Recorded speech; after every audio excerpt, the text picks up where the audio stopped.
Plus de 60 parties civiles, dont des personnes lourdement handicapées. Ce n'est pas un procès ordinaire qui s'ouvrait ce 16 avril 2018 en première instance.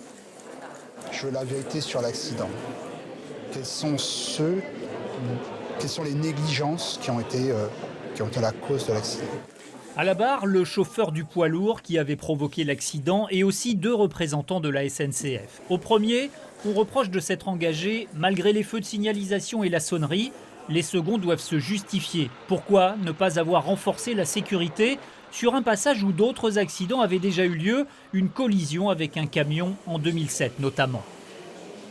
J'y pense en permanence, je suis vraiment encore plus maintenant, quoi, parce que bon, j'ai vu des choses que je souhaite ne jamais revoir, quoi.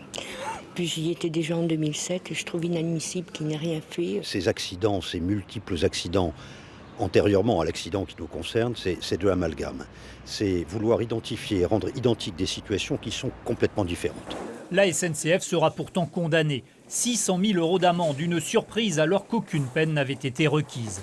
La procureure avait en revanche réclamé 5 ans de prison, dont 18 mois ferme aménageables pour le chauffeur du camion.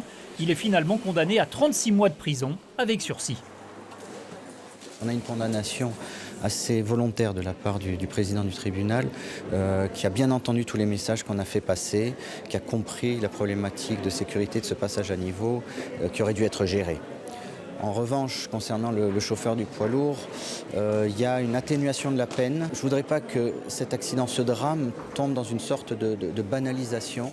L'appel de la SNCF risque bien de replonger les victimes dans leur cauchemar. Ce second procès remet aussi dans la balance l'ensemble des condamnations.